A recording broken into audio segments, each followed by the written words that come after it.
सत श्री अकाल दोस्तों, मैं DS चीमा आयुर्वैदिक स्टोर पैल तो अज तुहाडे नाल रेनेडस नोवा की एक नवी स्टोरी शेयर करन जा रहा।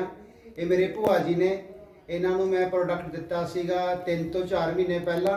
आओ आप इन्हों की जवानी सुनते हैं, इन्हों रेनेडस नोवा लैन दे नाल की फायदे होए। हाँ जी, सत श्री अकाल भूआ जी। हाँ जी, सत श्री अकाल।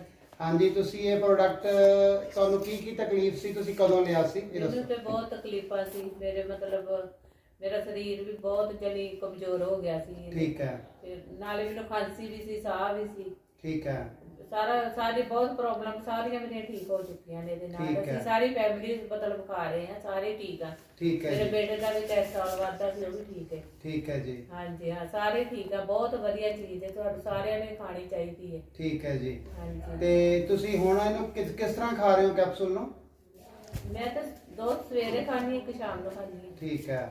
ਤੁਸੀਂ ਮਤਲਬ ਖੁਸ਼ ਹੋ ਕੈਪਸੂਲ ਲੈ ਕੇ? ਹਾਂ ਖੁਸ਼ ਹਾਂ ਅਸੀਂ ਤੇ ਜਿਹੜੇ ਠੀਕ ਹੈ, ਜਿਹੜੇ ਤੁਹਾਡੇ ਵੇਖਣ ਵਾਲੇ ਨੇ ਉਹਨਾਂ ਨੂੰ ਤੁਸੀਂ ਕੀ ਸੰਦੇਸ਼ ਦੇਣਾ ਚਾਹੁੰਦੇ ਹੋ? ਉਹਨਾਂ ਨੂੰ ਇਹੀ ਸੰਦੇਸ਼ ਦੇਣਾ ਚਾਹੁੰਦੇ ਆ ਵੀ ਤੁਹਾਨੂੰ ਸਭ ਨੂੰ ਇਹ ਖਾਣੇ ਚਾਹੀਦੇ ਨੇ, ਬਹੁਤ ਵਧੀਆ ਨੇ, ਆਪਣੇ ਸਰੀਰ ਲਈ ਬਹੁਤ ਬਿਮਾਰੀਆਂ ਸੈੱਟ ਕਰਦੇ ਨੇ। ਠੀਕ ਹੈ। ਆਪਾਂ ਨੂੰ ਸਾਰਿਆਂ ਨੂੰ ਲੈਣੇ ਚਾਹੀਦੇ ਨੇ। ਦੂਸਰੇ ਆਪਾਂ ਅੰਗਰੇਜ਼ੀ ਦਵਾਈਆਂ ਵੀ ਖਾਂਦੇ ਆ, ਉਹਦੇ ਨਾਲ ਇਹ ਜ਼ਿਆਦਾ ਆਪਾਂ ਨੂੰ ਬੈਟਰ ਨੇ।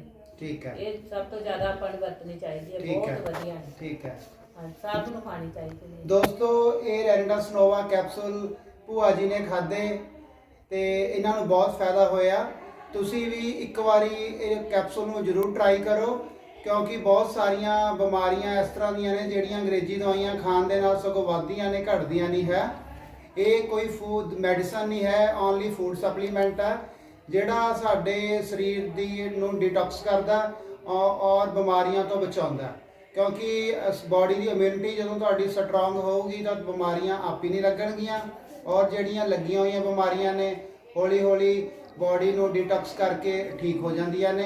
दोस्तों, रॉकिंग रेनेडस। शुक्रिया।